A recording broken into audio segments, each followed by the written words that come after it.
안녕하세요. 결혼한 지 2년 만에 남편하고 갈라서게 된 30대 여성입니다. 지금 제 기분은 저도 잘 모르겠습니다.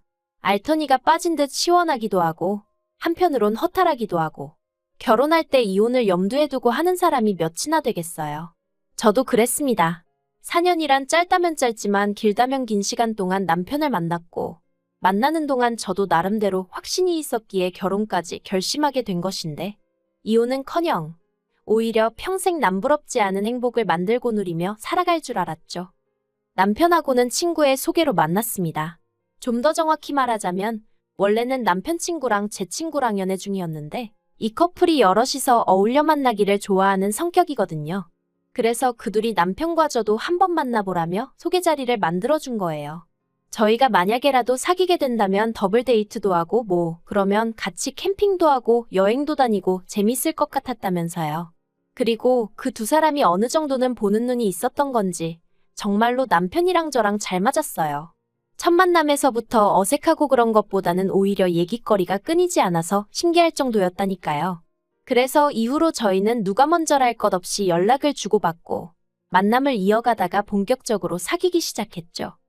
그런데 친구들도 몰랐던 사실이 있었던 게 그건 바로 남편의 집안 형편이라던가 가족관계라던가 그런 거야 사실 어지간한 친구 사이가 아니면 파악하기 쉬운 건 아니잖아요.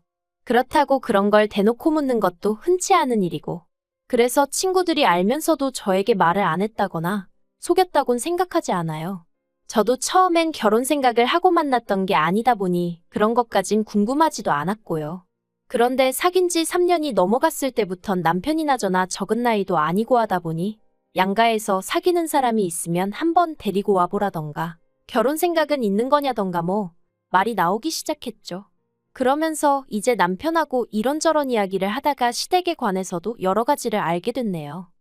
일단 듣기에 시부모님은 그냥 평범하신 분들 같았어요.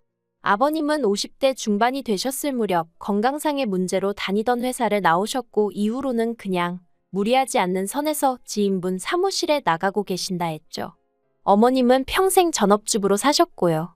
남편은 그런 시부모님께 유난히 잘하려고 드는 아들도 아니었고 그렇다고 저희가 연애를 하는 동안 두 분한테 자주 연락이 온다던가 그런 것도 없었습니다. 그래서 솔직히 남편과 시부모님의 관계라던가 그런 부분에 있어서는 별 걱정은 하지 않았네요. 그리고 좀 조심스러웠지만 남편에게 시부모님의 노후는 준비가 되어 있는지 묻기도 했었는데 그래도 회사 생활을 꽤 오래 하셨으니까 연금 나올 것도 있고 그렇다며 걱정하지 말라고 하더라고요. 결혼할 때 집은 못 해주셔도 어느 정도 도와주실 거라 하셨다면서요. 그래서 내심 안도했었죠. 그런데 막상 상견례까지 마치고 본격적으로 결혼 준비를 시작하고 나니까 여러 가지가 남편의 말과는 달랐습니다.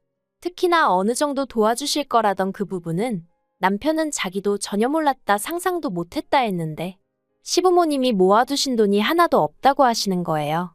오히려 살고 계신 집을 담보로 받은 대출까지 있어서 그거나 다 갚고 죽을 수 있을지 모르겠다 하시면서 그 얘기가 나왔던 게 상견례 마치고 일주일도 안 되었을 때였거든요. 결혼 관련해서 이야기 좀 하자 하셔서 남편하고 시댁을 찾았던 자리였고요. 아무튼 남편이 진짜 엄청나게 화를 냈습니다. 이런 중요한 이야기를 왜 그동안 자식들하고 아니 하다못해 장남인 저하고 상의 한번 한 적이 없으시냐 하면서 상견례 때는 그럼 거짓말하신 거냐고? 차라리 못 보태주실 것 같으면 못 보태주신다고 솔직히 말씀이나 하시지. 그 자리에선 1억 그래 주네 어쩌네 하시지 않았냐? 정말 어쩌려고 그러신 거냐? 어찌나 남편이 전에 없는 모습으로 화를 내던지 오히려 제가 남편을 말려야 하나 싶을 정도였어요. 그런데 어머님 아버님은 막말로 우리가 대출을 받던 도박을 하던 장남이나마나 너한테 손 벌릴 것도 아닌데 왜 너한테 얘기를 했어야 하냐며 얘기했으면 뭐가 달라졌겠냐? 네가 돈을 해줬을 거냐 하시며 더 큰 소리를 내셨습니다. 그러니까 남편도 지금 하신 말씀 책임지시라며 자기는 절대 그 빚에 대해선 한 푼도 못 해드린다 어쩐다 그러더라고요. 솔직히 남편이 시부모님을 상대로 불같이 화를 내는 걸 보고 나니까 저는 시부모님과 남편을 별개로 생각할 수밖에 없었고 그래서 남편에게 화는커녕 싫은 소리조차 할 수 없었습니다. 제 속도 속이지만 남편 속이 말이 아니겠구나 싶은 게 오히려 어떻게 위로를 해줘야 좋을까 싶더라고요. 한편으론 친정에도 상황을 알릴 수밖에 없었습니다. 남편이 어떻게든 잘 둘러대면 안 되겠냐, 장인 장모님이 이 일로 나를 반대하시면 어쩌냐 하며 걱정을 했지만 그렇다고 친정 부모님을 속일 순 없었으니까요.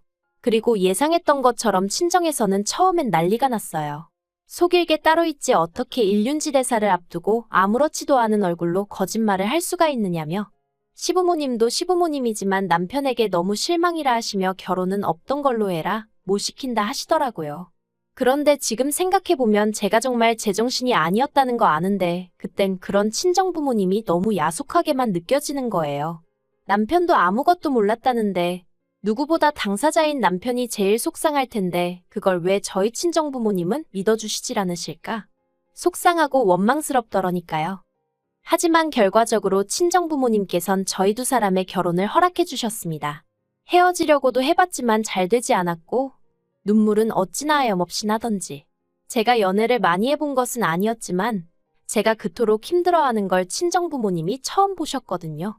그러니 이러다 딸 잡겠다 싶어서 어쩔 수 없이 허락해 주시는 거라고 하셨어요.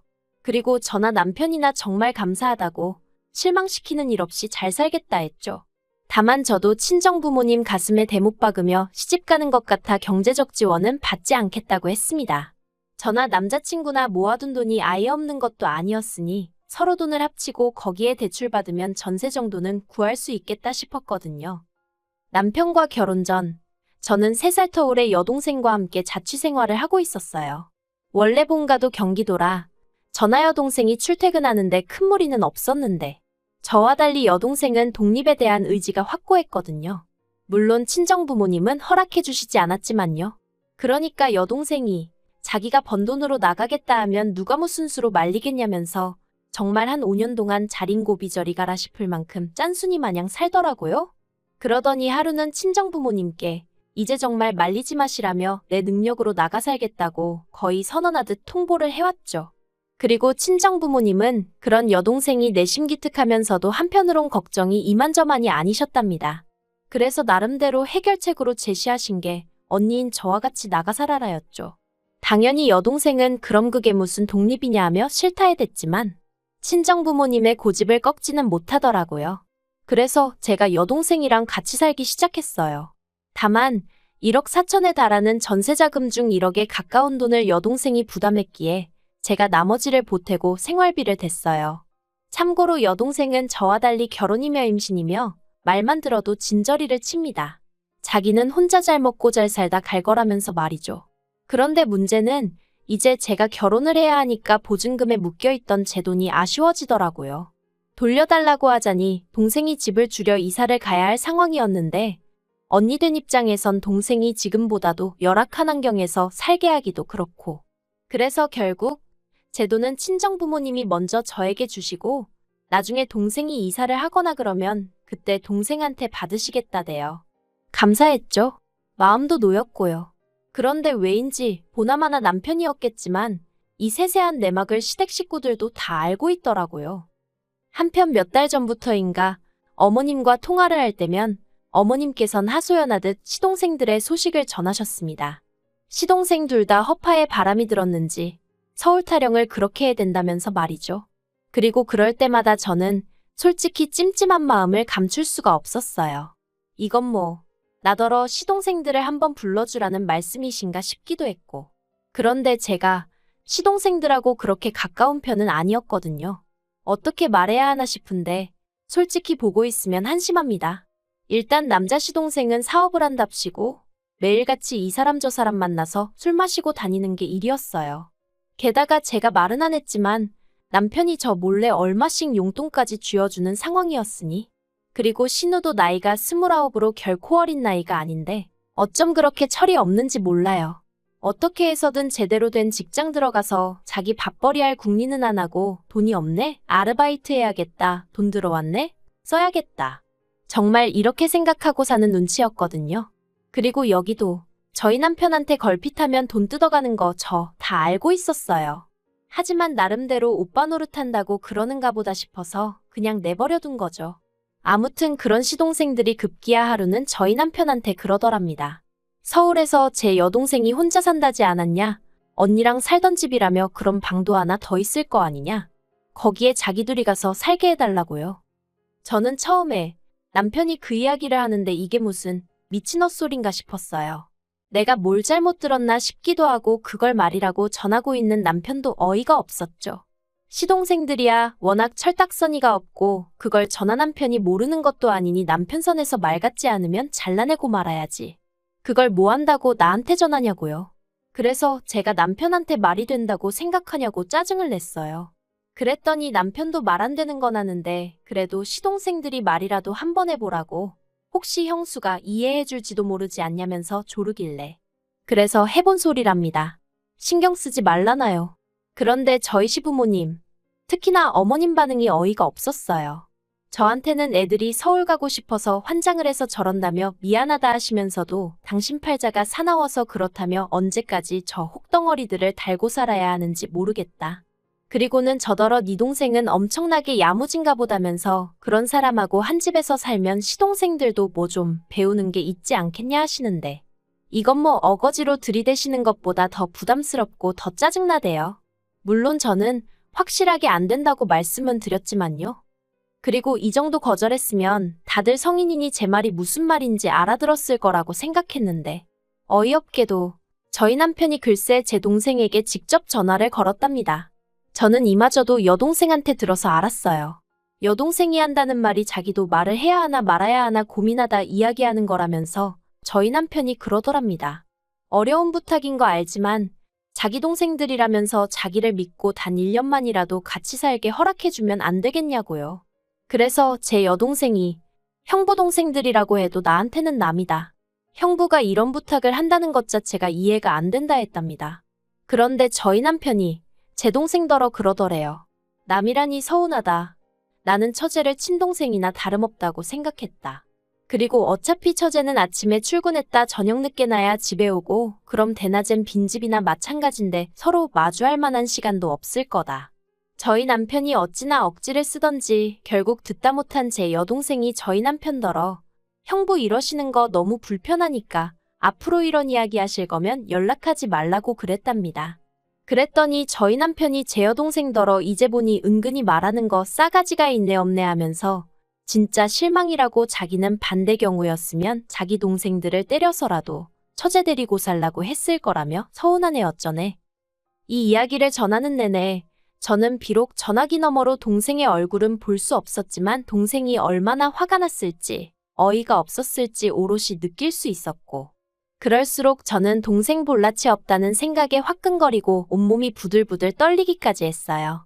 부모님한테도 말씀드렸냐니까 그랬다간 형부 맞아 죽을까봐 안 했다는데 이걸 고맙다고 해야 하나 싶고 그래서 일단은 정말 미안하다고 몇 번이나 사과했습니다. 동생은 동생대로 언니도 참 어렵게 산다 하는데 진짜 쪽팔렸다니까요. 전화를 끊고도 한동안 분을 참을 수 없었고 저는 결국 퇴근한 남편이 집안에 들어서기가 무섭게 따지고 들었어요. 내 동생한테 전화했냐고 전화해서 정말 시동생들하고 같이 살아달라 어째달라 그딴 소리를 했느냐 했죠. 그랬더니 저희 남편이 처제는 그걸 촉새처럼 당신한테 일렀냐면서 한다는 소리가 당신이 처제를 걱정하듯이 나도 내 동생들이니까 안쓰러워서 부탁 좀 한 거라며 어차피 들어주지도 않는다는데 왜 이를 키우냐입니다. 그러면서 저나 제 동생이나 진짜 매정하다면서 어떻게 가족 간의 선을 딱딱 긋냐 불편해서 보고 살겠냐 하는데 정말 미안한 마음이라곤 눈꽃만큼도 없구나 싶은 게 그래서 남편한테 정말 실망이라 했습니다. 나는 시동생들만 멍청하고 생각이 짧은 줄 알았는데 피는 못 속인다더니 당신도 시동생들하고 별반 다르게 없다고. 핏줄이 무섭긴 하다면서 저도 막 내뱉어버렸죠. 막말로 남편 싸대기 안 날린 게 어딘가요? 남편은 제가 자기뿐만 아니라 자기 동생들까지 욕을 했다면서 그리고 핏줄을 운운하고 그런 건 시부모님을 욕한 거나 마찬가지라면서 저더러 무조건 사과하랍니다. 열받아도 사람이 할 말이 있고 하지 말아야 할 말이 있는데 제가 선을 넘었다면서 사과하래요. 그리고 이참에 처제한테도 입 조심하고 살라고 그러다 한번 된통 얻어 터진다고 말하라는데 꼭 제 귀에는 이게 남편이 언제 한번 제 동생을 때리기라도 하겠다며 선전포고를 하는 것처럼 들렸습니다. 이러니 상황이 점점 더 나빠졌지. 좋아질 수가 있었겠어요? 결국 제 입에서 먼저 이혼 소리가 나왔죠. 남편하고는 뭐 공동재산이랄 것도 없었고 그나마 있는 건 전세보증금이 다였는데 그것도 타이밍이 좋았다고 해야 하나 재계약을 한 해 만에 얘기가 나오던 딱 그때였거든요. 그래서 재계약 안 한다 하고 보증금 돌려받아 자기가 해온 만큼 딱딱 나눴습니다. 그리고 이 정도로 일이 진행되고 나서야 친정부모님께도 이혼하기로 했다 하니까 친정아버지는 착잡하신 표정으로 별 말씀은 안 하시대요. 친정어머니께서는 지금이라도 잘 생각했다 하시며 괜찮다고 절 위로해 주셨는데 솔직히 위로받을 만큼 뭐 가슴이 아프고 그런 것도 없었어요. 여동생은 혹시 자기 때문에 언니가 이혼한 거냐며 제 앞에서 엉엉 울었는데 절대 그런 거 아니니까 걱정하지 말라고 했죠. 사실 제가 이렇게 간추려서 써서 그렇지 난리도 아니었습니다. 남편 쪽에서도 가만히 있지 않았거든요. 시부모님께서 당신들이 대신 사과할 테니 저더러 한 번만 그냥 넘어가자며 절 붙잡으셨는데 제가 안 잡히니까 이후론 시동생들을 보내셨는데 시동생들은 사과는커녕 자기들은 제가 친언니 친누나 같아서 그랬던 거라며 자기들도 서운하네 어쩌네. 여전히 생각이란 걸 안 하는구나 싶더라니까요. 남편은 말해 뭐해요. 했던 소리 또 하고 또 하고 미안하다고 하면서도 근데 어쩌고 저쩌고 내 입장이 어쩌고 저쩌고 어찌나 듣기도 싫던지. 그렇게 애틋하면 지가 지능력 되는 대로 방구해서 동생들 옆구리에 끼고 살던가. 아무튼 비록 이혼 엿딱지를 달게 되었지만 후회는 없네요.